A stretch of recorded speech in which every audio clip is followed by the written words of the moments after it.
be with Him in the ceaseless ages of eternity, to have peaceful and to be with Him in the everlasting life.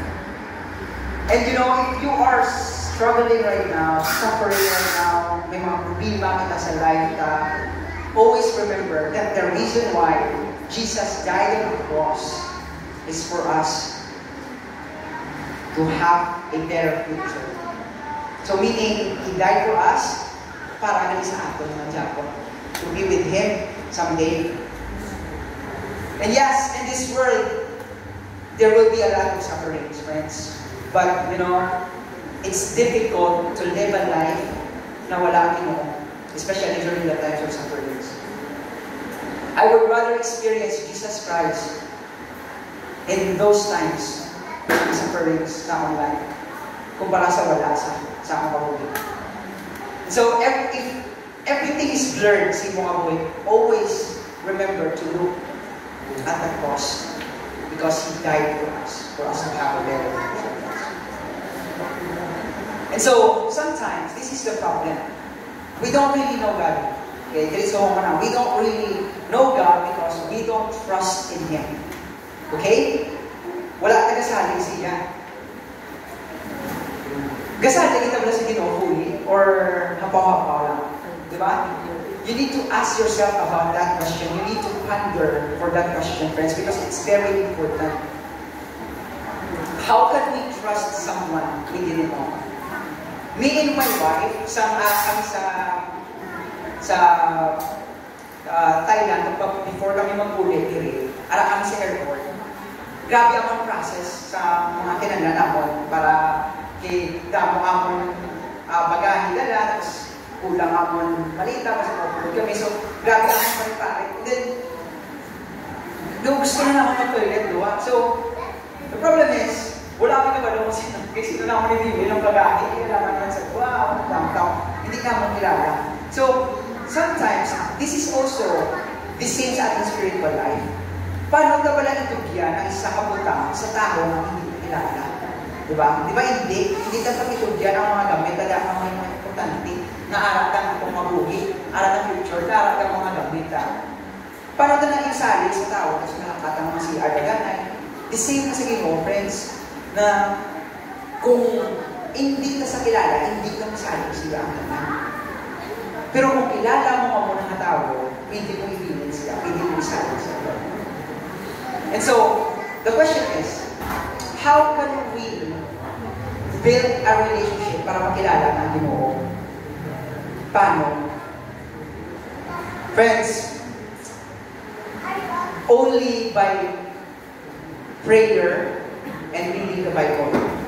And you know, these two, maski kalimutan na tanan, these two are the most important things na kinahanglan ka i-apply sa atong kabuhi. We need to pray and to read the Bible. Wala na din sa iba ka. Ang balikan, prayer is the breath of the soul, the channel of all blessings. Ang question is, we all know that the only medium of communication we have for the Lord is prayer, right? Wala naging sa iba, di ba? Para makakonect ka sa Ginoo, we need to pray. Wala din na. And hambal diri, na prayer ko no, is the breath of the soul. So the question is, how long do you pray? Kasi saan ko kita ga-pray? Okay, hindi man takambal na bumag-pray ka na 2 hours lang. Saan mo kita galinhawa? Hindi tabi ka hambal na kung maginhawa kita, nag 2 hours ka galinhawa, patay ka na yan. 2 minutes, patay ka na yan.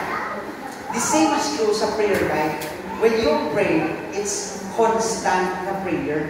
Now we need to pray. Every day, every second, every minute. Nung lumako sa Thailand, every time na-stress ko sa work, every time na-pressure ko, ginamuhi, ako nagasunog bravo yung gamangin na upagi, mahalakat sa toilet, or okay, sa buha kagat, kain ka bang nulugin ko. Kaya kabalo kung hindi ko ginagaya kung wala mo. So, ako na ako, ginahin mo, friends. And, always remember na if we slow down our prayer, the enemy will slowly penetrate sa ating kabuhi. Maantangin sa'yo matamat. Igugpo na ito. And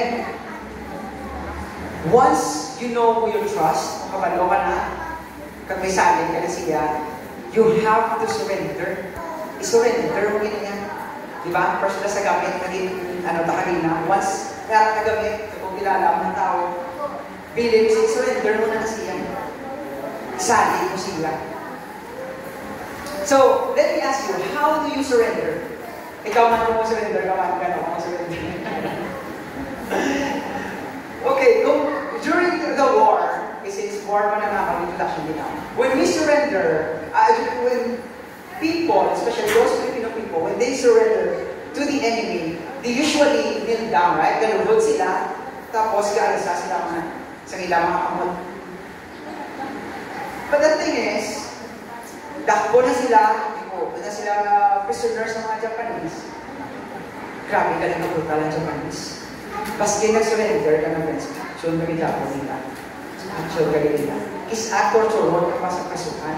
Kung madakpan ka, torture ka sa prisuhan. Amo na ang mga Japanese. And, you know, the enemy is like Satan. Mabalikan sa John 10. John chapter 10, verse 10. Satan is a cruel enemy. The thief comes only to steal, kill, and destroy. Kami sarap sa isa pa lang compromise. Bubunin ka. Bubunin ka, friends. Imagine, there are times nga kahambalang yawa sa mga obrahani ba lang. Ikaw lang isa. Obrahani. Ako galing. Sige na pala, punta na din natin sa social media. Or obrahani. Amo ni mo. Ako baga, kung gamay ba ng compromise, okay lang na, subong mo lang hindi ka nakagawa. If sa end, hindi ka ma-surrender. Kung baga, takbo niya di kaya, distraction niya ang himuo ni sila. But, I have come, si Jesus Christ name, very opposite sa obrahon ni Satan. Ang badire, I have come that they may have life and have it to the full. When you give your life to Christ, you will experience, friends, true freedom and safety. When you surrender to God, you will be free. You will be safe and di paraho na ito, friends. Imagine, isang atungan time, isang